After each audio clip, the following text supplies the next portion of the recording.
কে আমরা যে বিষয়টা নিয়ে কথা বলবো যে ঈশ্বর কখন নিজে এসে তোমার সাথে কথা বলবে বা নিজে থেকে কথা বলবে সেটা নিয়ে আমরা আলোচনা করব।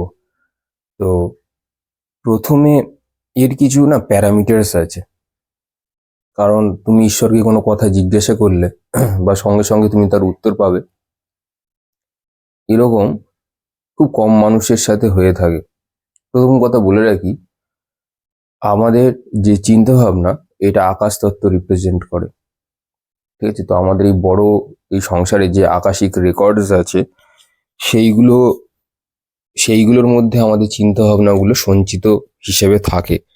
এবার কথা হচ্ছে, এই যে দেখবে অনেক সময় এই যে পজেস হয়ে যায়, পজেশন হয়, মানে তোমার যে পুরো গোটা শরীর এবং চিন্তা শক্তি কোনো একটি জিনিসের অধীনে চলে যায়। সেটা কোনো মানুষ কন্ট্রোল করতে পারে বা অন্য কোনো এনার্জি তোমাকে কন্ট্রোল করতে থাকে। একটা অন্য এনার্জি তোমার সাথে এসে তোমাকে পুরো নিজের বশে করে নেয়। ঠিক আছে, তো এইটাকে বলে পজিশন বলে। ঠিক আছে, এবং তোমাকে দিয়ে খারাপ ভালো কাজকর্মগুলো করাতে থাকে। কিন্তু ঈশ্বরের ক্ষেত্রেও একটু আলাদা হয়, মানে যেহেতু ঈশ্বর হচ্ছে গিয়ে তাদের চিন্তা ভাবনা বা ইন্টেনশনস হচ্ছে গিয়ে ভালো, এই সব এনার্জির গুলো চিন্তা ভাবনা ভালো। আপনি যদি তুমি যদি মানে নিজের গুরুকে যদি স্মরণ করো বা তোমার চিন্তা ভাবনা যদি একমুখী হয়, তো গুরু তখন তোমার জীবনকে নিজেভাবেই চালাতে থাকবে। তোমার চিন্তা ভাবনাকে গুরুই কন্ট্রোল করবে এবং তোমার যে রোজকার যে জীবনযাত্রা সেগুলো উনি কন্ট্রোল করে থাকবে। এই পজিশনের কথা আমরা অনেকেই শুনেছি, আমরা বিভিন্ন ভূত প্রেত এগুলোর ক্ষেত্রে আমরা দেখতে পাই। কিন্তু শুধু তাই নয়, অনেকে দেখবে ভরে পড়ে, কিন্তু ব্যাপারটা হচ্ছে নিজেকে এনার্জি হ্যান্ডেল করতে পারে না বলে তখন অনেক এমন কিছু কাজকর্ম করে থাকে বা প্যারানর্মাল কোনো অ্যাক্টিভিটি করে থাকে যেগুলোর ফলে আর কি মানে হিতে বিপরীত হয়ে যায়। তো আজকে আমরা সেসব তো বলবো, তারপর থেকেও আমরা বলবো হচ্ছে গিয়ে যে প্যারামিটার যেগুলো থাকে, যেগুলো হলে পরে ঈশ্বর তোমার সাথে এসে কথা বলবে। প্রথমটা হচ্ছে কি ম্যাডনেস, মানে পাগলামি। দেখো, এটা হচ্ছে মানে এই যে সব কিছু মিথ্যে, শুধু আমার ঈশ্বরই ঠিক বা আমার ঈশ্বরই একমাত্র আমার কাছে রয়েছে, এই যে চিন্তা ভাবনাটা তখনই আসবে যখন তোমার মধ্যে পাগলামি আসবে। দেখবে আমাদের জীবনে যখন আমরা সবচেয়ে ভালো কাজটা করতে চাই বা মানে সেটাকে ধরে রাখতে হবে, সেটার কন্টিনিউটি, সেটার মধ্যে ভালোবাসা এবং পাগলামি যদি না থাকে সেই কাজটা কিন্তু আমরা কেউ পূরণ করতে পারবো না। ঠিক একইভাবে ঈশ্বরকে ডাকার মধ্যে একটা পাগলামির দরকার হয়। এবার কথা হচ্ছে, এই যে পাগলামি কথাটা বলছি, এই অনেকে দেখবেন কাজের প্রতি প্রচুর পাগল থাকে, তো লোকে বলে পাগল, কাজে কাজ পাগল লোক। আসলে এই যে পাগল কথাটা, এই কথাটা দিয়েছে আমাদের হচ্ছে সোসাইটি, মানে আমাদের চারপাশে যে লোকজন আছে তারাই পাগল কথাটি দিয়েছে। কারণ তাদের কাছে তারা এমন কিছু দেখছে যেটা অস্বাভাবিক, যেটা স্বাভাবিক নয়, তাই তারা এটাকে ব্যাখ্যা দিয়েছে যেটা পাগলামি। তো কোনো কিছুর প্রতি আপনাকে যদি মানে করতে থাকতে হয় বা আপনার যদি সেই তার প্রতি যদি ভালোবাসা থাকে, তাহলে এখানে আপনার পাগলামি দরকার। মানে আপনাকে দিনরাত তখন ঠাকুরকে ডাকতে হবে, যা যে গুরুকে আপনি আর কি ডাকছেন বা যে ইষ্টকে ডাকছেন বা আপনার যে দেব এবং দেবীকে ভালো লাগে, সেটার জন্য আপনাকে প্রচুর পাগল হতে হবে তার জন্য। এখন দেখবেন যে যখন এই যে এখনকার যে যুগ চলছে, গার্লফ্রেন্ড বয়ফ্রেন্ড, এরা দেখবেন একে অপরের প্রতি পাগল থাকে, বা আপনার জীবনে কোনো না কোনো জিনিসের প্রতি প্রচুর টান বা আকর্ষণ রয়েছে বা পাগলামি রয়েছে। তো এই পাগলামিটা আপনাকে ঈশ্বরের জন্য দেখাতে হবে। এটা হচ্ছে 1 নম্বর পয়েন্ট। এবার দ্বিতীয়ত হচ্ছে গিয়ে ইমাজিনেশন, মানে হ্যালুসিনেশন নয়, হ্যালুসিনেশন আর ইমাজিনেশনের মধ্যে তফাৎ আছে। যেটা হ্যালুসিনেট হতে থাকে তার প্রতি আমাদের কোনো কন্ট্রোল থাকে না। সাবকনসিয়াস মাইন্ডে যেরকম স্টোর আছে, সারাদিন আপনি সেগুলোকেই দেখতে থাকেন। কিন্তু ইমাজিনেশনের মধ্যে কনসিয়াসনেস থাকে এবং সেটা ওয়ান পয়েন্টেড থাকে। আপনি যদি তন্ত্রতে অনেক সময় এই ইমাজিনেশনটা ইউজ করে বা ব্যবহার করে, যার ফলে এই ইমাজিনেশনের পাওয়ার দিয়ে তারা নতুন দেবদেবীর অস্তিত্ব দেয়। ব্যাপারটা কি হয়, যেহেতু আমাদের চিন্তা ভাবনাকে আকাশতত্ত্ব রিপ্রেজেন্ট করে, এবার যখন আপনি আপনার ইচ্ছা মতন কোনো দেবদেবীর আকার দিচ্ছেন এখানে, তখন আপনার সেখানে প্রাণ এনার্জিও যাচ্ছে। ঠিক আছে, তো প্রাণ এনার্জি যখন আকাশতত্ত্বের যখন গিয়ে যখন হিট করছে এবং আপনার ইমাজিনেশনের যে পাওয়ার আছে সেখানে, তার ফলে যে একটা আকৃতি বা আকার যে ধারণ করছে এবং সেখানে প্রাণ এনার্জি স্থাপিত হচ্ছে আপনার প্রাণ এনার্জি দিয়ে, সেখানেও একটা নতুন দেবদেবীর জন্ম হয়ে যাচ্ছে। এগুলোতে যদি মানে ইমাজিনেশনটা শুনতে খুব ইজি লাগছে, কিন্তু এই কনসিয়াস ইমাজিনেশনটার কিন্তু যদি ওয়ান পয়েন্টেড ইমাজিনেশন হয়, তাহলে এটা দিয়ে আপনি মোটামুটি অনেক কিছুই করে ফেলতে পারবেন। এবার সেটাকে ভালো কাজেও লোকে লাগায়, এই লাগানোটা উচিত, কারণ তার যে দেবদেবীকে যদি সে স্থাপন করতে চায় নিজের মধ্যে, তখন এই ওয়ান পয়েন্টেড ইমাজিনেশন কিন্তু দরকার, কনসিয়াস ইমাজিনেশনস। তাহলে আমি বলছি না হ্যালুসিনেশন আর ইমাজিনেশনের মধ্যে কিন্তু তফাৎ আছে, আমি আগেও বলেছি। ম্যাক্সিমাম লোক যেটা করে সেটা হ্যালুসিনেট করে, ইমাজিনেশনের মধ্যে কনসিয়াসনেস থাকে, চেতনা থাকে, এবং সেটা ওয়ান পয়েন্টেড হয়।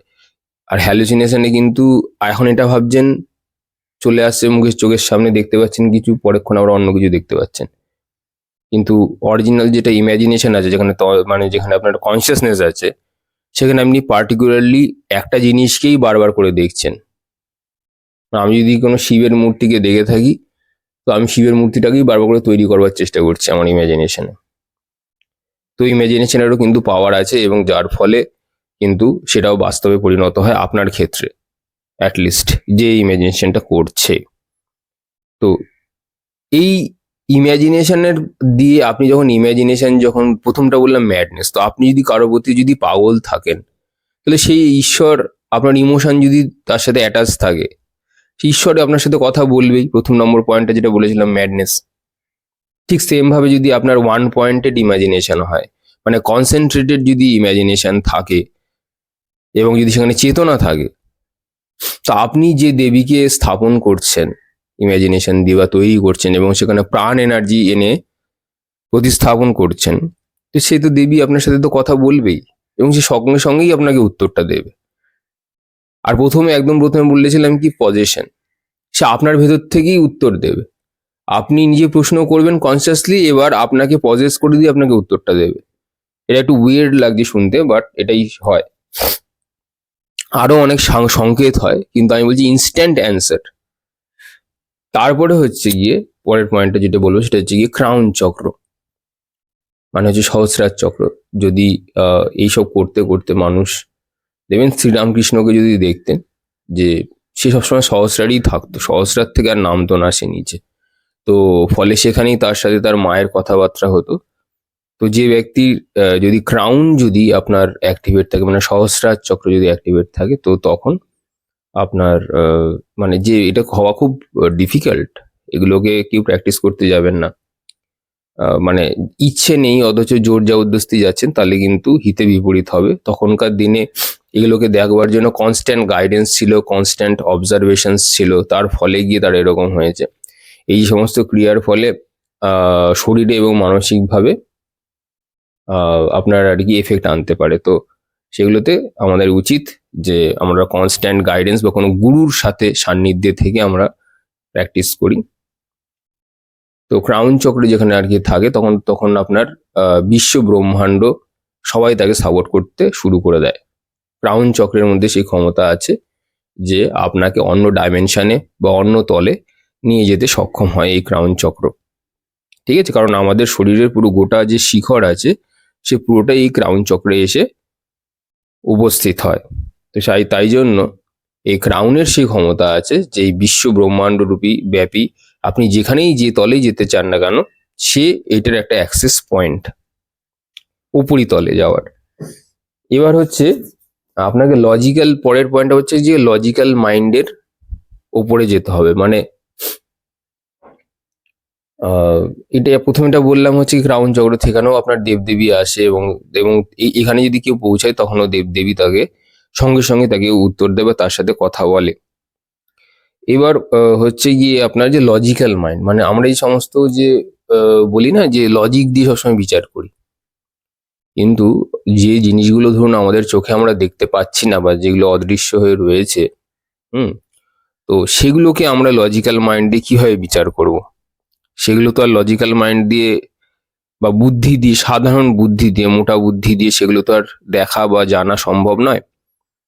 তো এই লজিক্যাল মাইন্ডের ওপর থেকে যদি আপনি ওপরে যদি না যেতে পারেন বা এর বিয়ন্ড যদি না যেতে পারছেন, তাহলে কিন্তু আপনি ওই ঈশ্বরের সাথে যেটা কথা বলা, তাহলে আপনি এটা হবে না। কারণ আপনার লজিক্যাল মাইন্ড যতক্ষণ কাজ করছে ততক্ষণ কিন্তু ঈশ্বর আসা খুব কঠিন।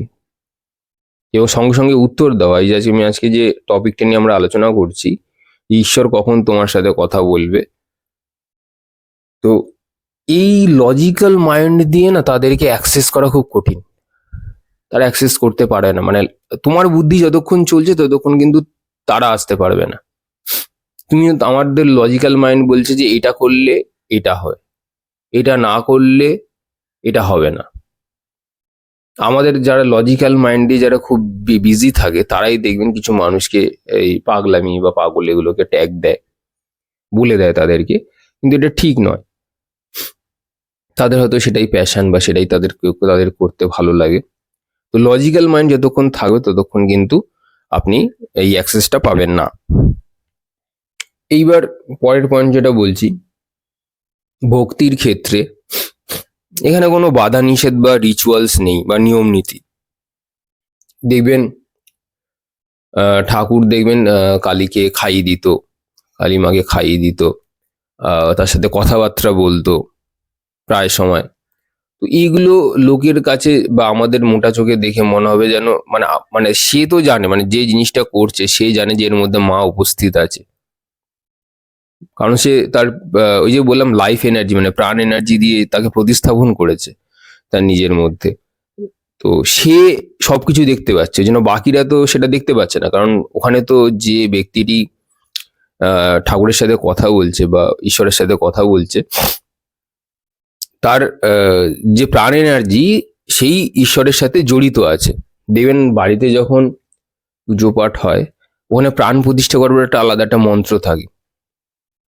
ঠিক একইভাবে যে ব্যক্তি ঈশ্বরের সাথে কথাবার্তা বলছে, কেউ যদি রোজ যদি তার সাথে কথাবার্তা এরকম বলতে থাকে বা একটা হিউম্যান বিং এর মতন যদি ট্রিট করতে থাকে, মানে মানুষের মতনই যদি তাকে ট্রিট করতে থাকে, তো সেখানেও কিন্তু আস্তে আস্তে আপনার ঈশ্বর প্রতিস্থাপন হয় বা সেই এনার্জি এসে বসবাস করে, এবং তখন আপনার সাথে আস্তে আস্তে সেও কথাবার্তা বলা বা আপনাকে স্বপ্নে আসা বা এমনি সময় আপনি দেখতে পাবেন যে ঈশ্বর এসে বা ঠাকুর এসে আমার পাশে বসে আছে।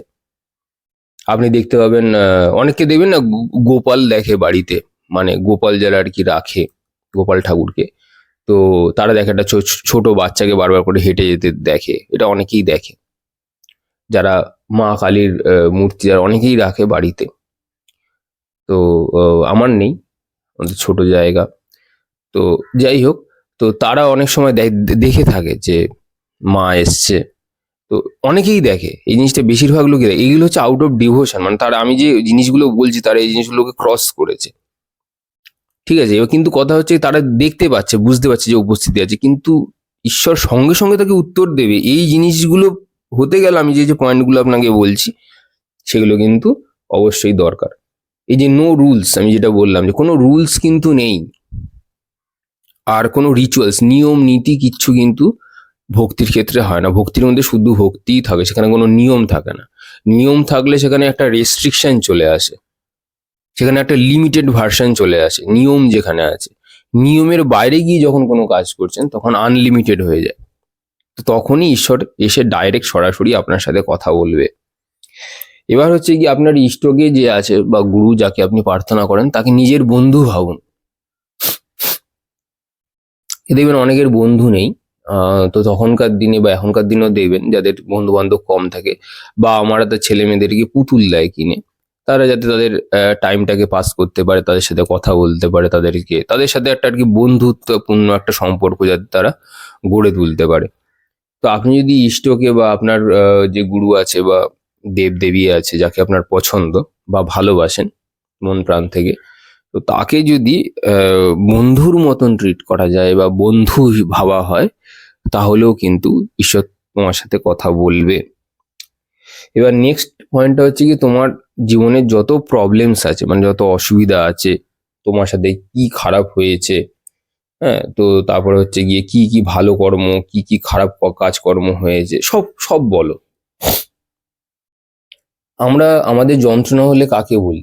আমরা যদি নিজেদের মধ্যে যন্ত্রণাগুলোকে চেপে ধরে রাখি, তাহলে সেই যন্ত্রণাগুলোকে একদিন আমাদেরকেই না নষ্ট করে দেবে, আমাদেরকে খেয়ে ফেলবে। ফলে এই যন্ত্রণাগুলো তো বলবার জন্য একটা জায়গা থাকতে হবে। তো সেইগুলো যদি আমি আমার ইষ্টকে বলি, আমার মনে হয় সেই মন দিয়ে শুনবে। কোনো মানুষ হয়তো এত ধৈর্য ধরে শুনবে না, কারণ বিরক্ত বোধ হবে, কারণ মানুষ এখন চারপাশে থাকে শুধুমাত্র সত্যি কথা বলতে টাইম পাস। সে সবসময় তোমার খুশির অংশটা হয়ে থাকতে চায়, মানে খুশির ভাগিদার হয়ে থাকতে চায়। কিন্তু তোমার জীবনে যে দুঃখ কষ্টগুলো আছে সেগুলোর ভাগিদার কিন্তু তারা হতে চায় না। ইনফ্যাক্ট সে যত ভালোই তোমার বন্ধু থাকুক না কেন, যতই তোমার কাছের লোক থাকুক না কেন, তো সে চায় যে তোমার যত সুখের যে মুহূর্তগুলো আছে বা ভালো মুহূর্তগুলো আছে, টাইম পাস, হাসি ঠাট্টা, ক্যাফেতে গিয়ে খাওয়া, ঠিক আছে? আমি বলছি না যে তারা কোনো বিপদের সময় আসে, বিপদের সময় আসে, সবাই আসে, কম বেশি সবাই আসে বিপদের সময়, কিন্তু তারা চায় না, they don't want to be a part of your morose part of your life.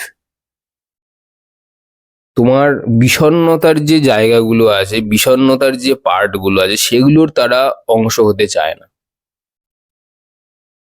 বুঝতে পেরেছো? একটু ভেবে দেখো। তুমি যদি কাউকে কোনো সমস্যার কথা বলো, তারা একটা একটা এমন একটা বলবে, যা ওটা করে নে, যা সেটা করে নে। আমাদের পাশের মানুষগুলো তো এরকমই বলে সাধারণত। তো আমি বলবো যে প্রবলেমস না মানুষকে বলে না সলভ হবে না। এটা আমার মানে আহ, বাস্তব একটা এক্সপিরিয়েন্স আমার একটা আছে। তো এইগুলোকে না ভগবানকে বলতে হবে, মানে তুমি যাকে ভালোবাসো তাকে যদি তুমি এই প্রবলেমস গুলো বলো, আমার মনে হয় ডেফিনেটলি উনি এটা থেকে তোমাকে বার করে আনবে। প্রথমে হয়তো একটু কঠিন হিসেবে ট্রিট করতে পারে, বা এমন কোনো কিছু হতে পারে ওনাকে বলার পরে যেটা মনে হবে যেন না, এটা ঠিক হলো না, আমি বললাম আমার কথা শুনলো না, কিন্তু তারপরে আপনার মনে হবে যে না, উনি যেটা করেছে ঠিকই করেছে সেই সময়, নাহলে আমি ওটা থেকে বেরিয়ে আসতে পারতাম না।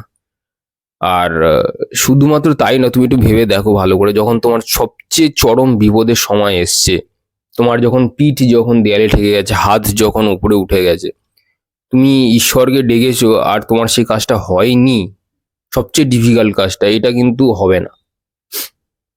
মনে করে দেখো, দেখবে তোমার হয়ে গেছে সেই কাজটা এবং তুমি বেঁচে বেঁচে গেছো, মানে তোমার যেটার জন্য তোমার ভয় লাগছিল, সেটা থেকে তুমি কিন্তু অ্যাকচুয়ালি কিন্তু বেরিয়ে গেছো। ভালো করে ভেবে দেখো, এটা একদম চরম বিশ্বাস, এবং তখনই এটা হয়েছে যখন দেয়ালে পিঠটা ঠেকে গেছে এবং হাত উপরে উঠে গেছে। হুম।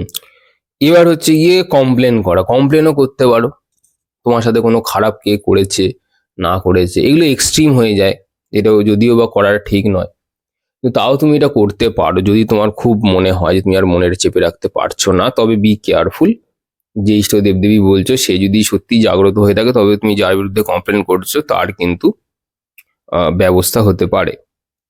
তো এটা একটা ব্যাপার আছে। তো এটা একটা ব্যাপার। এবার নেক্সট আমি যে পয়েন্টটা বলবো, যে তুমি তোমার ইষ্ট যে দেবদেবী আছে তাকে যদি তুমি নিজের মা বা বাবা হিসেবে ট্রিট করো, যদি দেবী হয় তাকে মা হিসেবে রাখতে পারো, আর যদি দেব হয় বা কোনো আর কি মেল কোনো ডেইটি হয়, তাহলে তাকে বাবা হিসেবে ডাকতে পারো। এবার কথা হচ্ছে, অনেকেই না দেবদেবী আছে, উপদেবী আছে, এদেরকে অনেকভাবে ডাকে, মানে বয়ফ্রেন্ড গার্লফ্রেন্ড এরভাবে অনেকে রাখে, ঠিক আছে? চেষ্টা করো, আমি বলবো ভুলেও এই ফাঁদে পা দেবে না। কারণ তুমি জানো না যে বাবা মা হলে যে আশীর্বাদটা বা স্নেহ ভালোবাসা পাওয়া যায়, সেটা কোনো অন্য কোনো প্রেয়সী হিসেবে যদি কেউ করে, এরকম অনেক আছে দেবী, উপদেবীদেরকে বিশেষ করে করতে থাকে, বা যোগিনী যারা থাকে, ইয়াকশিনিস, তো আছে এরকম অনেক কিছু। তো যাই হোক, তো আমি মনে করবো বাবা এবং মা ইজ দ্য বেস্ট। তোমার কাছে যদি কালী বা কোনো কোনো ফিমেল যদি রেডি থাকে, তাহলে তুমি মা হিসেবে সম্বোধন করো। এতে কি হয় না, চরিত্রটা বজায় থাকে। তোমার যদি চরিত্র খারাপ হয়, তুমি মনে রাখো একটা সার্টেন সময়ের পরে না সেই দেবী উপদেবী তোমার ছেড়ে ছেড়ে দেবে, বা তোমার এমন খারাপ অবস্থা করবে যেটা তুমিও হয়তো কল্পনা করতে পারছো না।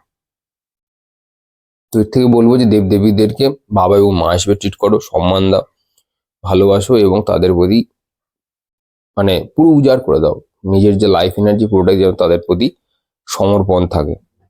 তাহলেই দেখতে পাবে অ্যাট দ্য এন্ডে এসে যতগুলো পয়েন্টস বললাম, তখন কিন্তু ঈশ্বর তোমার সাথে কথা বলবেই বলবে, বলবেই, একদম বলবে। ধন্যবাদ, আজকে এত অবধি থাক। পরের দিন আবার অন্য কোনো কিছু নিয়ে আলোচনা হবে।